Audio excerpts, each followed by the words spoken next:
First, I just want to take a second to welcome everyone. My name is Gabe Luna-Ostaseski. I'm the co-founder here at Braintrust. For those of you I haven't met virtually or haven't met in person or over the phone, just wanted to give a little quick background on myself.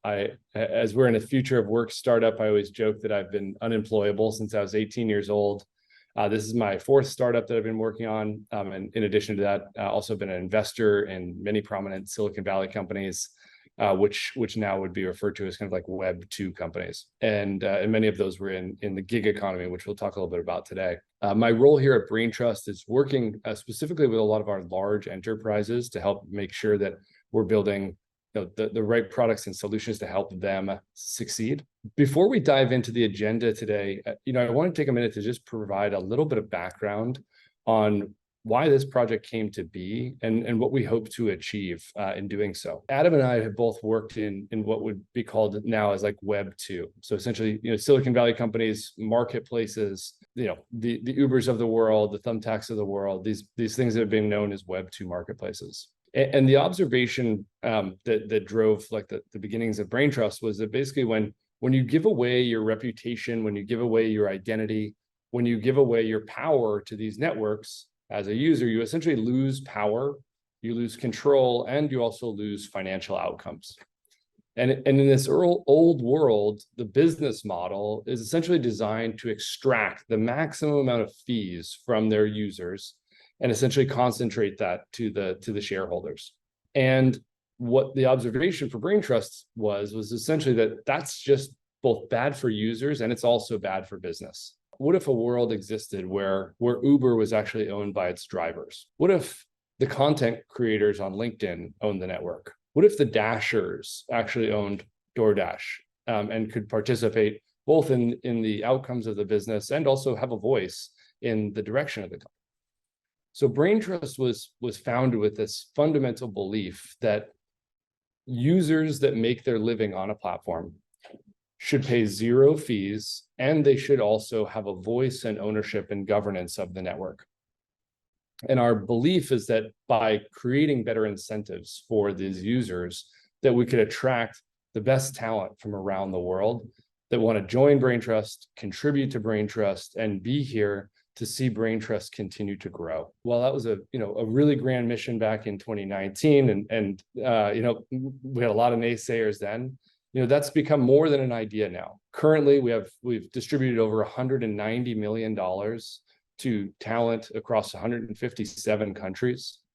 We currently have 34,000 owners across the globe, and we've become both the first and the largest user-owned talent network. And while we've made some great progress in these first few years, thanks to companies, the companies that have trusted us and the talent that have joined and contributed, it feels like we're just getting started.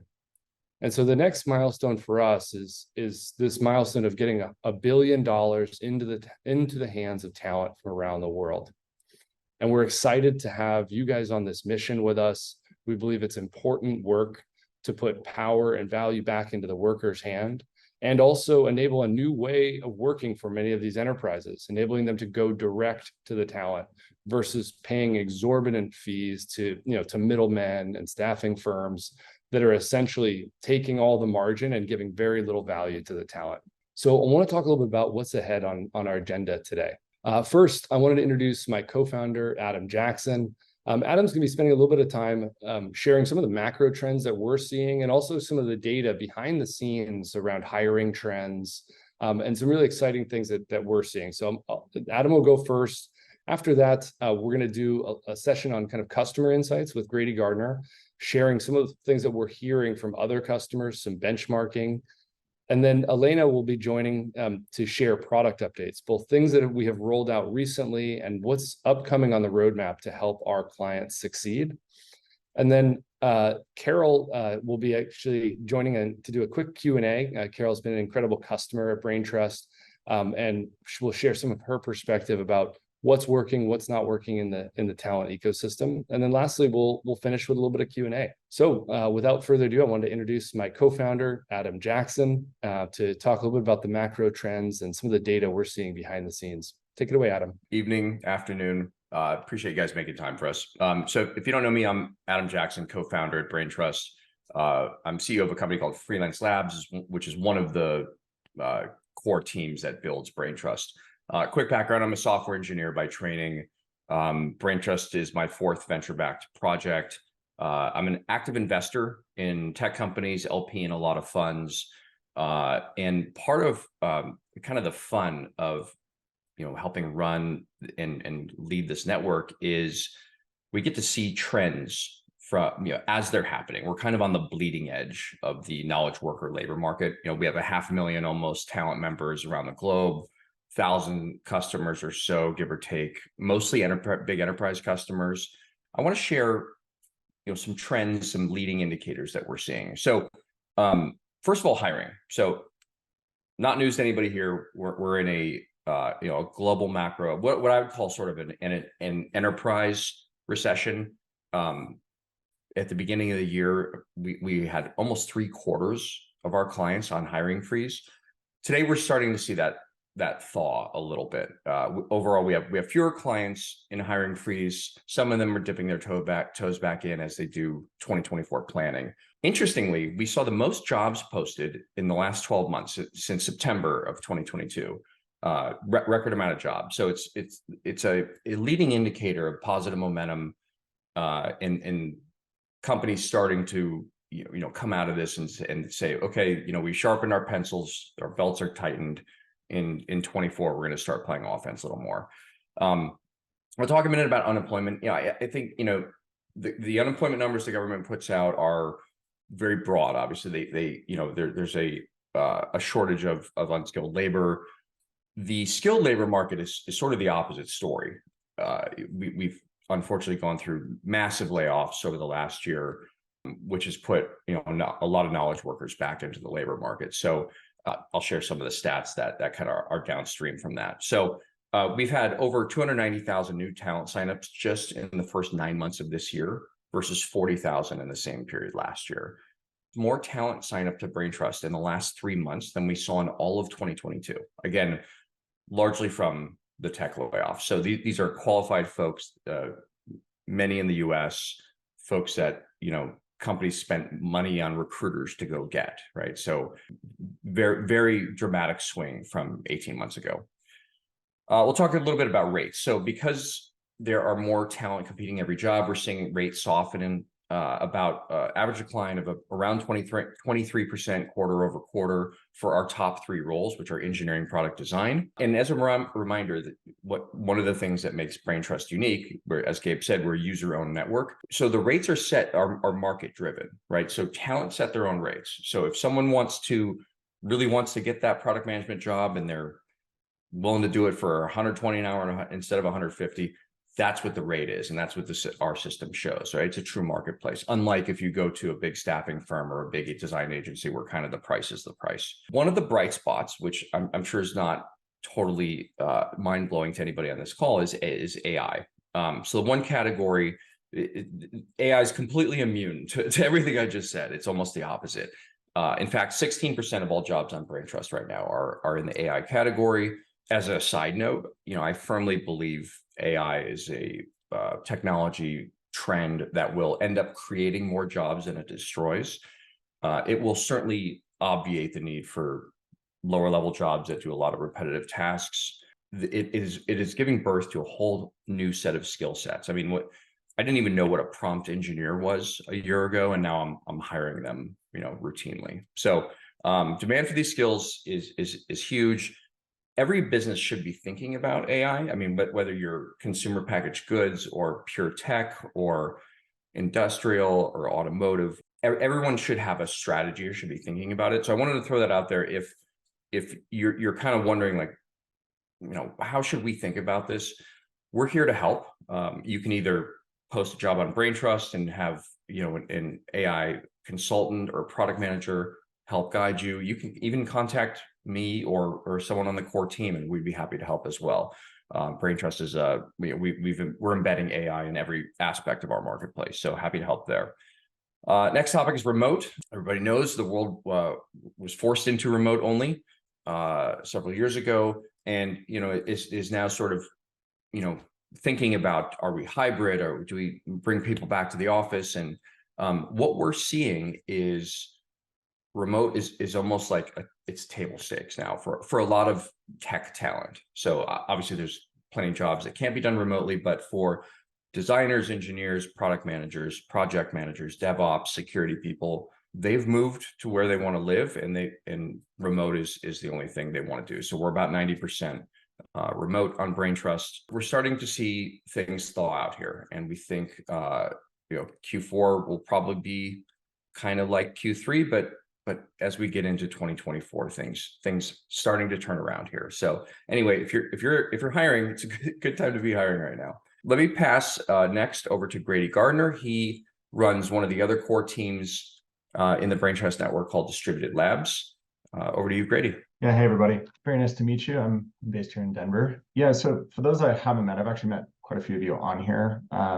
So where I fit in and the teams I work with is primarily on the client side of the equation. So onboarding new clients, introducing them to Braintrust, helping them kind of through their first few hires in many cases, and then kind of getting them on board and showing them how to run the network on their own and use the system as they see fit.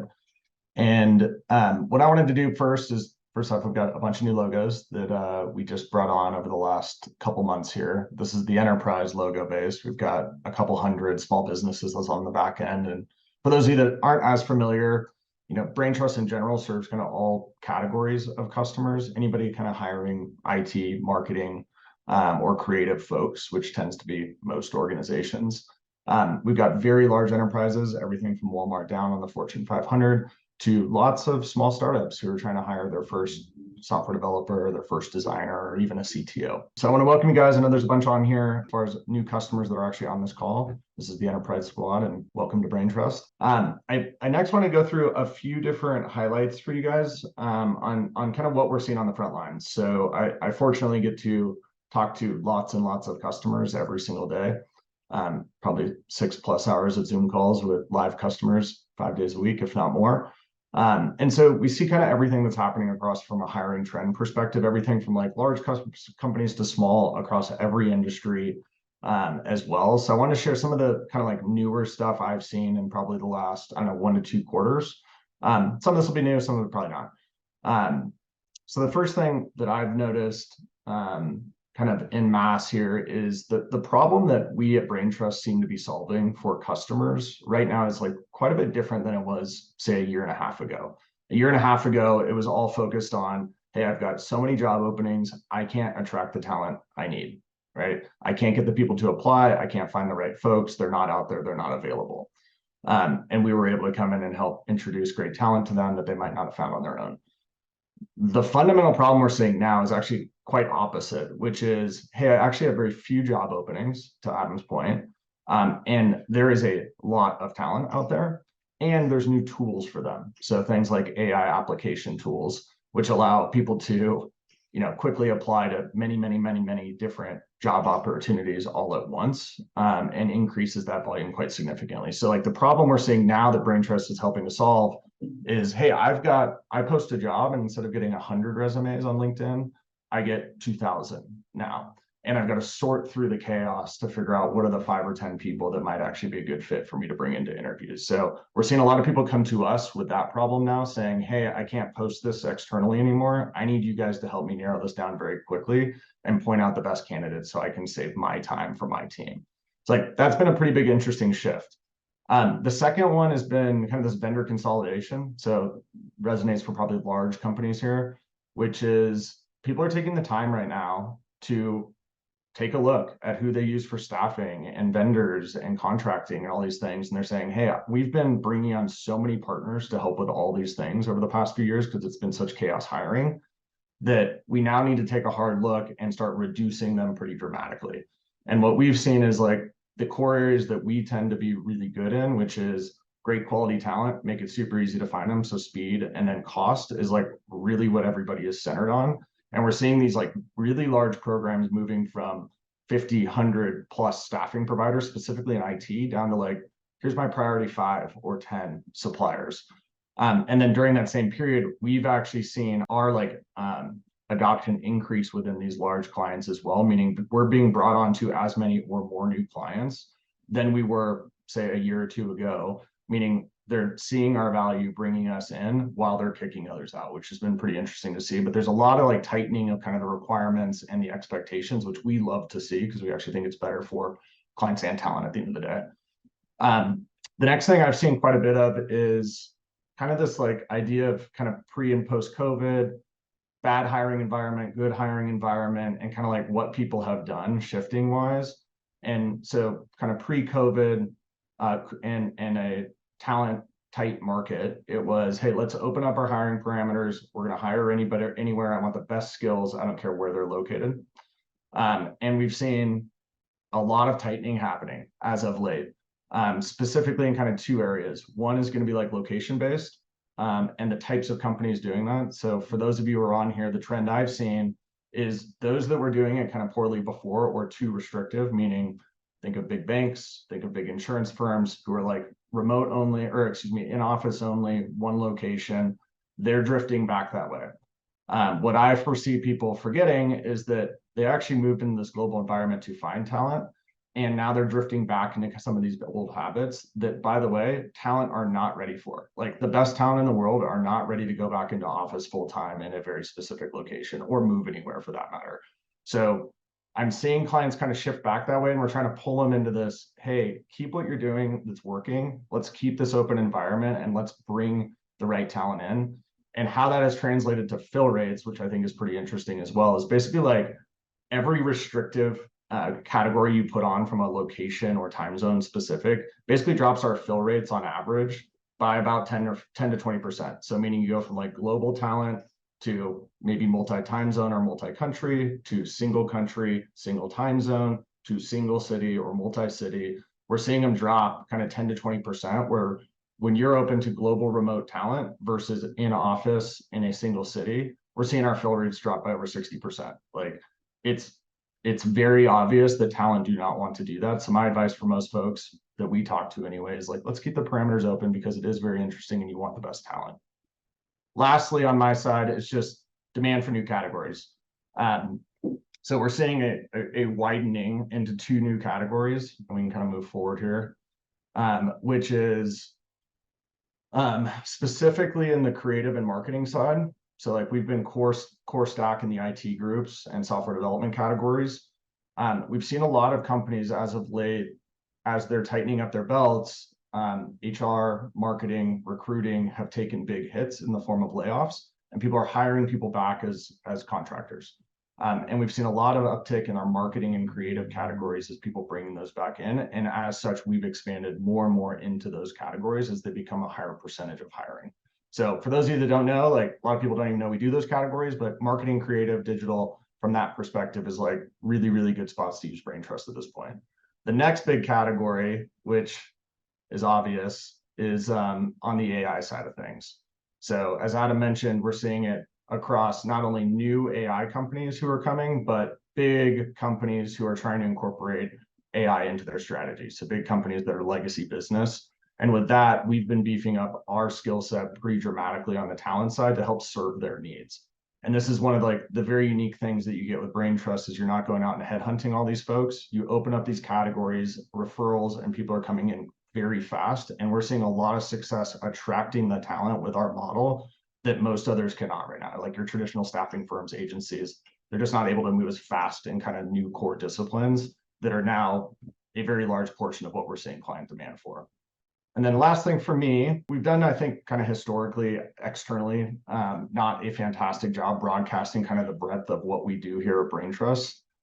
Most people still think of us as kind of like a remote first IT freelance network.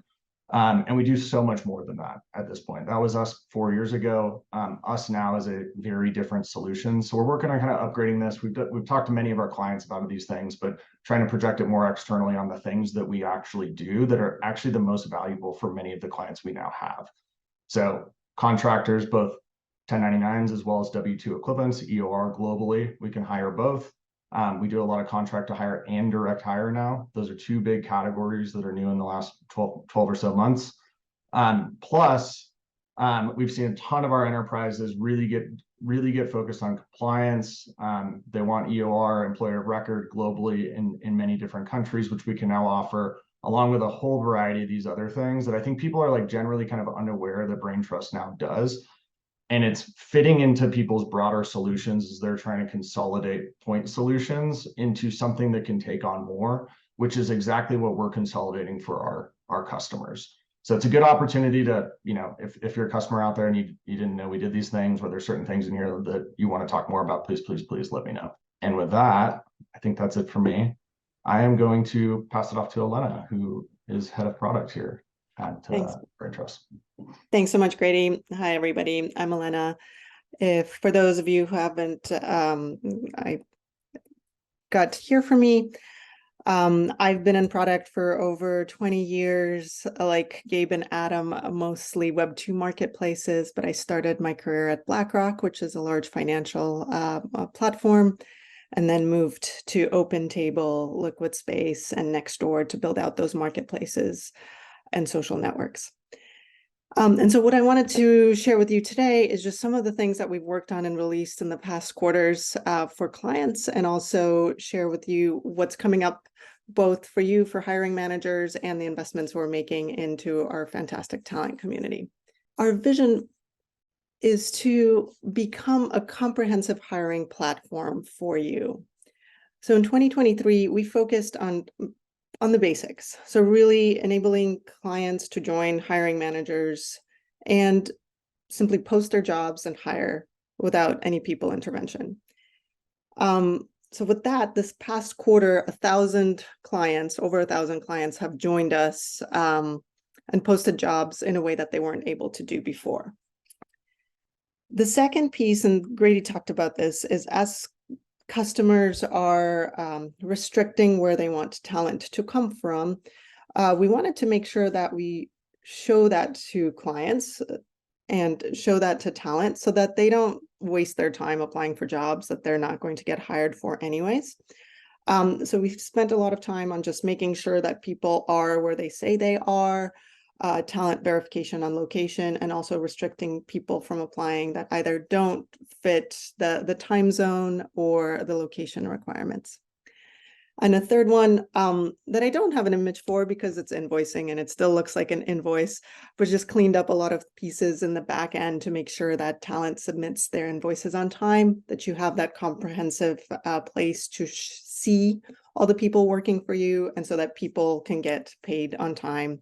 And we just reduce the stress and time that it takes people to do all of the mechanics of hiring and getting people staffed and getting people paid. Our next opportunity is providing just a centralized dashboard within Braintrust. And a lot of you work with our account team or our sales team to do a lot of this for you. But here, there will be a place where you can see the progress of the jobs that you're posting, who you're getting hired, and then also have a place to see all the fantastic talent right away, immediately. And I'll talk through the matching score in a few slides on just people who are qualified and are able to take on the jobs that you're posting today. One of the things we're hearing is just the job posting piece and simplifying that. So we hear that you're posting jobs elsewhere, so you don't want another system, or things like these AI jobs that are coming up. You don't want to go search the internet and see how a competitor's doing. So we've created templates for over 100 different types of jobs that you can just pull from and post those jobs easily, in addition to us being able to get those jobs from the links you post, the PDFs, wherever you post jobs, just simplifying that step altogether. And then, of course, just ATS integrations. You're all using, Greenhouse, other tools. So being in that flow of information, so you don't have to rekey jobs elsewhere. And an exciting piece that we're launching in Q4 is an AI match score. And this is based on all of the fantastic work that our matchers, our screeners, our account managers have done to just find the right people for you. We've used past information. We've used people to create an algorithm that actually matches people getting hired. So you don't have to go through 200 resumes. You can just get the top 3. And then the other piece here is that we go through the why. So it's not only here's Carol, but here's why Carol is the right person for your job. And this really helps clients narrow down the decision and also helps you provide us, lookalike models. So more like Carol, but fewer like Randy and Davis, so that we can tune the people that we provide and get those matches and faster for you. And this is going to be a continued investment over time because there's, of course, more difficult roles or more information that we need to take a look at, like design portfolios that will continue to integrate to make this smarter and make the whole just transition faster and more quality people that are presented to you. And then I'm going to get all giggly and giddy because I just want to share with you a passion project that we got to release in June. So what you're seeing here is the professional network. A lot of you come to Braintrust, for all the things you say, but what keeps coming true is it's the talent. Somehow they're more invested, somehow they stay longer, somehow they're just better at their jobs. And so we hear that and we see that. And so our top priority really is our talent. We've been good at getting them jobs, but we want to extend that. We want to become the place where they can earn, learn, and grow. So not only get that job, but then connect with people, understand what are the skills that they're missing for the job that they want, seek mentorship, and get that better job. And so since launching in June, we've had over 5,000 people on a weekly basis come and get help with career questions. That might be can I get help with my resume? To I'm a front-end engineer, but I want to go full stack. What are the different technologies I need to learn? Or even my own, I was thinking about just public speaking and how do I get better at that? So right away, Anne and others responded to my ask. I quickly got paired with a coach and was able to sort of invest in myself and get better at that skill that will help me in my career. So this is an area of continued investment for us. What we're hearing is that people want to go deeper on specific types of help. So for example, resume review. And so what we're investing in is creating just spaces for people to have those conversations and be paired with professionals around that space. The second is AI and how do we leverage that to make this space really about career help, not about cat giffies and getting rid of all that spam and things that just get in the way. And the third is we are a user-owned network. How do we get people paid for the fantastic help that they're providing? So how do they use Braintrust in exchange for career help? How do they then leverage that Braintrust to get access to powerful events that will help them advance in their career? So these are three areas that we'll invest in over the coming quarters to really help talent get that good job, upskill, and get that better job over time. So with that, let me pass it back to Gabe and introduce Carol as our speaker. Thank you so much for covering that, Elena. So first, I wanted to welcome Carol Perosi. She's VP of direct-to-consumer business at Guardian Life and a long-term Braintrust customer. Carol, why don't you introduce yourself to the audience and just share a little bit more about your role at Guardian? Thanks for having me and inviting me to talk about Braintrust. Most of my career has been spent in financial services and in the insurance industry. I spent a good amount of time at Cigna and about the last 10 plus years at Guardian Life, both on the business side and in executive HR roles. And from an HR perspective, I really was focused on driving large-scale transformations where business strategy meets talent strategy, and each one of those become part and parcel of the other. And so I was able to probably in the last 5 years kind of parlay that into being part of the executive team who was kind of charged on doubling down on an investment in a digital to consumer business channel. And we had two mandates, one being grow that business, and two being kind of taking the learnings and operationalizing those into the rest of the company. Right now I'm leading, I launched an MVP, ran a P&L, launched an MVP, which is now I'm leading the strategy around using that platform as potentially the membership platform for the company. Wonderful. Thanks so much for sharing the background. A lot of companies right now are struggling with big transitions, right?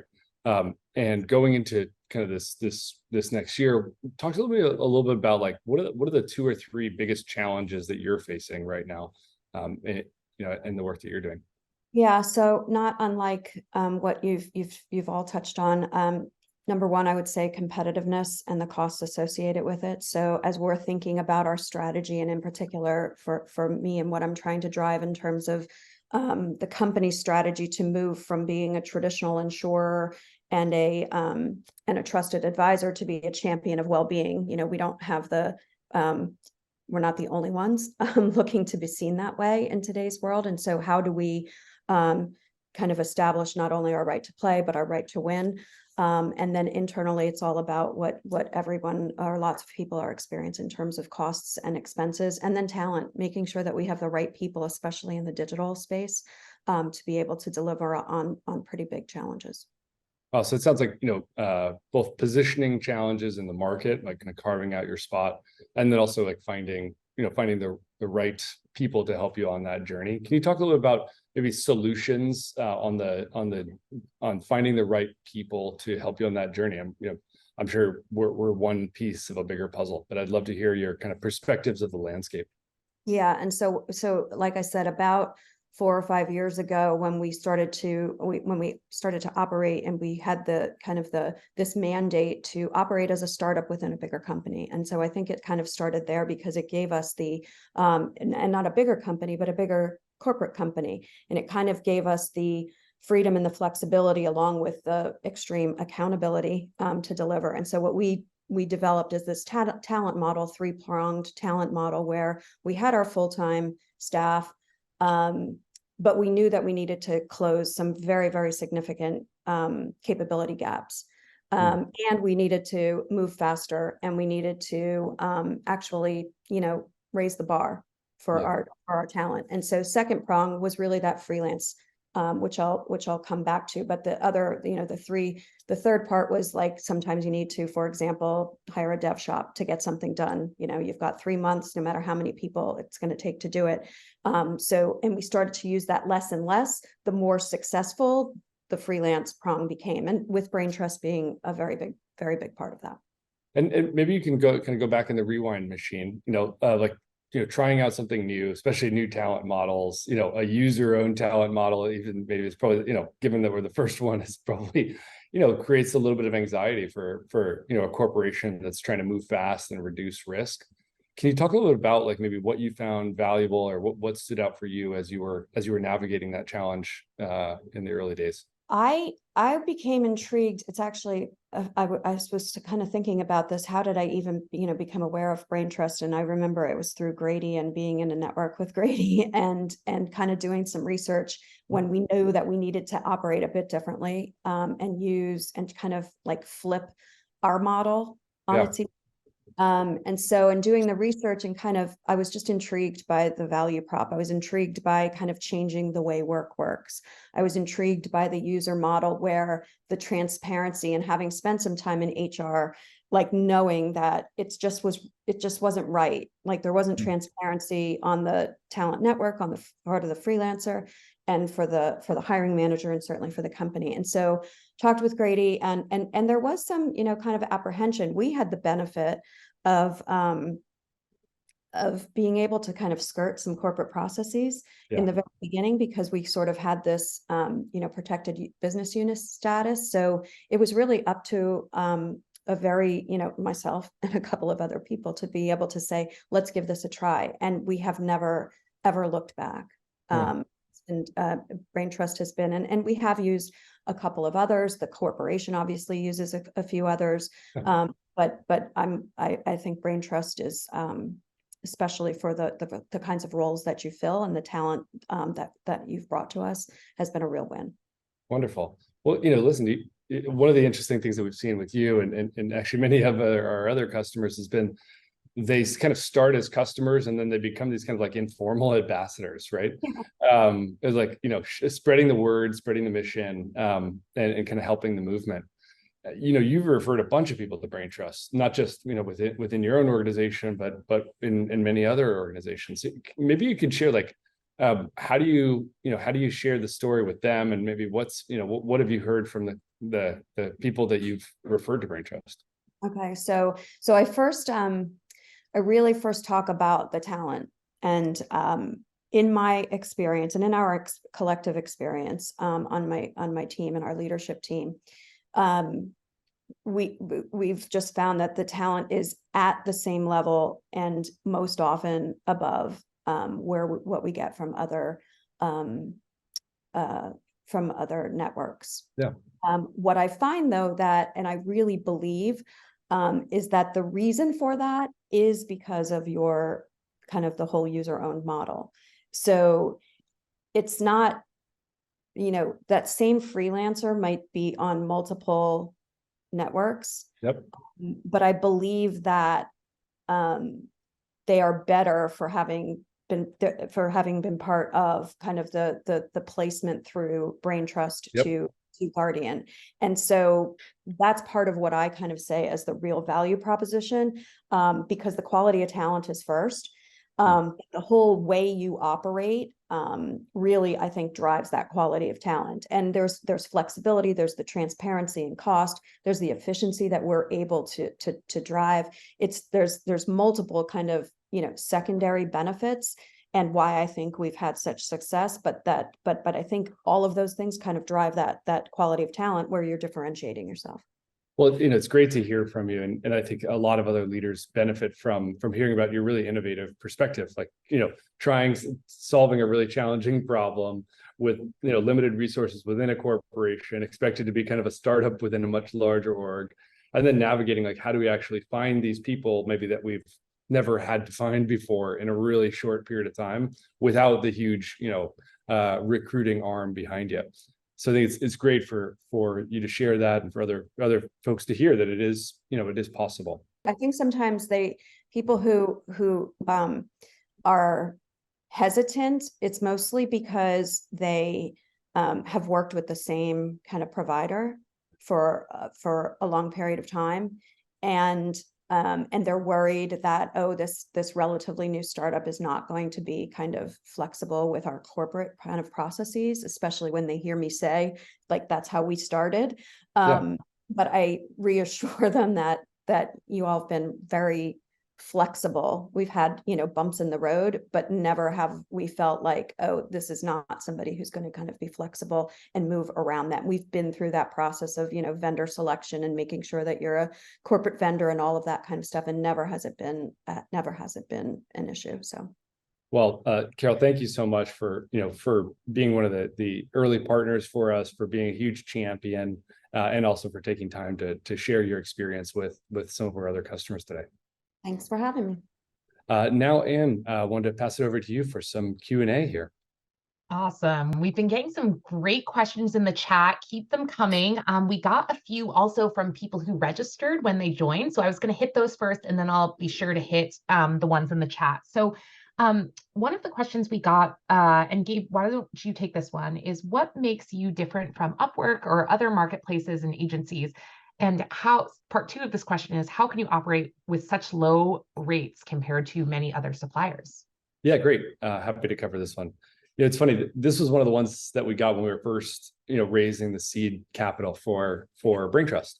And many of the investors said, how is this not just Upwork, right? What's different? And we said, well, we think that by lowering the fees as close to zero, you unlock a whole new category of jobs that would never touch a high fee marketplace, right? Because when large jobs go on to these high fee marketplaces, the incentives of both the client and the talent is basically to get that job off the platform as fast as possible to save on all these exorbitant fees, right?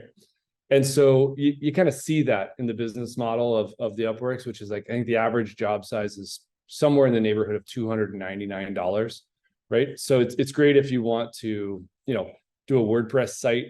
If you're a dentist and you want to do a WordPress site and you want to get that up really quickly, and it's using, somewhat unskilled labor for a very small interval job and a small dollar amount job, right?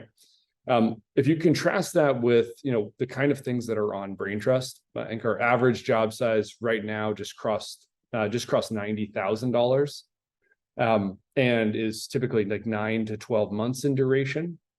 So much longer jobs, much larger jobs, and then the nature of them is quite different. You see talent on Braintrust working on, designing the new CarPlay system for a large automotive company. You see talent on Braintrust building, software to track shipments to the space station for NASA.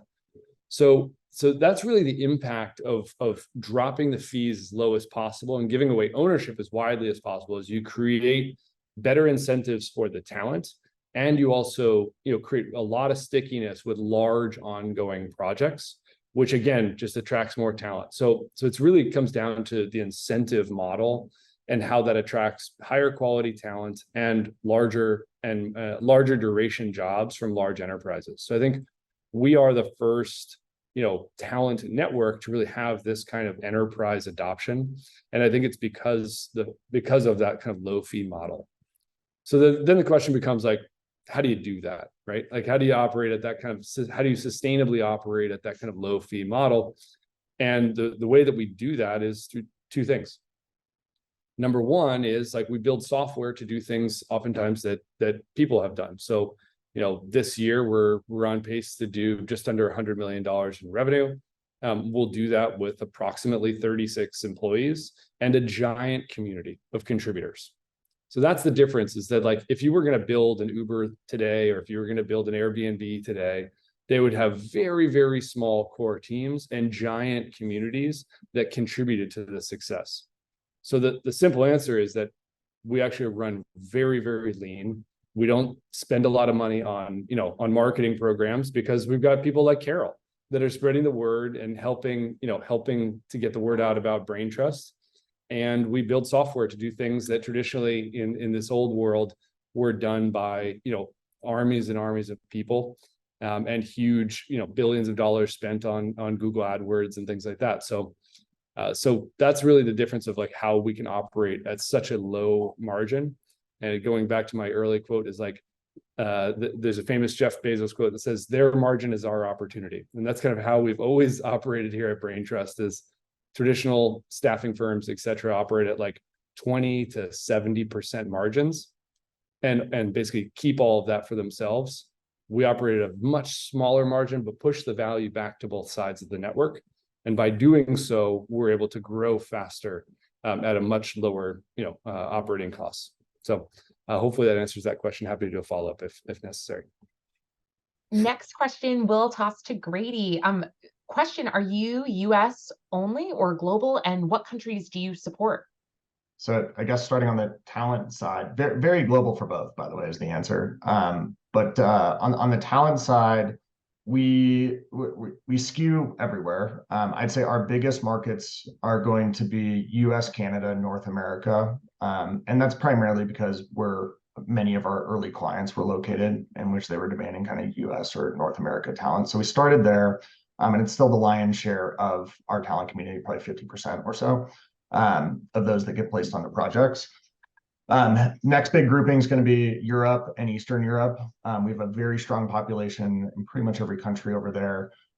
India is a very large and growing segment for us. We're seeing a lot of workers in India who have always worked under traditional agencies and then basically been arbitraged to US companies at a high rate but paid very, very low. Are figuring it out, and they're kind of going direct to employers through Braintrust, able to increase their rates by 3, 4, 5x and still be much below the market rates these clients are used to paying. So India is a big growing spot for us, and then we've seen a lot of pickup in Latin America. So we've seen a lot of our kind of US and North America customers kind of being very keen to pricing and price sensitivity, as well as like the skill sets that they can get from Latin America, as well as time zone coverages. So both South and Latin America has been a pretty big growing skill set for geo for us as far as hires.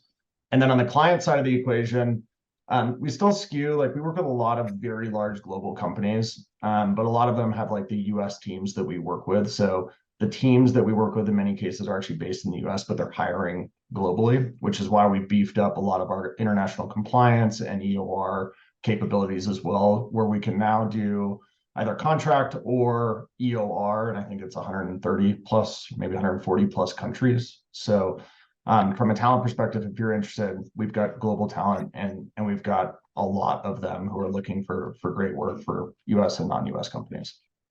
Awesome. Thanks so much, Grady. Last question that came in from the registrants was people, and this one's to Elena, people are super excited, Elena, about this AI-powered matching engine. Could you tell folks a little bit more about how it works? The person who wrote in specifically asked for tips and tricks on writing prompts and submitting requests to help the LLM you're using identify qualified candidates. But you tell us how it works and how people can use it effectively. Yeah, absolutely. So all of the things we do, we simplify, so no prompts needed. What we will use is the job descriptions people write, and then there's also the questions that tend to go more around the culture of the company or what type of work the person is going to be doing. And we use all of that information, historical information, and we input what our matching and screener team do as well, in addition to then feedback from the hiring manager. So a lot of the times we get, more like Grady and Ann, but fewer like Joe and Daniel. So that helps us then understand beyond what's written in a resume, beyond what we can get from a portfolio or a GitHub link, the specifics of what makes a person successful at a particular company. That tends to be a little bit different than just the text. And then the third unique to us piece of information is all of the conversations and mentorship that's happening in the professional network. And this gets at really hard to gauge skills like mentorship, coaching, communication, things classified as leadership. Will this person be a great manager? They can write that they were a great manager on their resume, but you can't see that, hey, this person is helping coach a junior engineer, or hey, this person is starting an AMA group about AI leadership.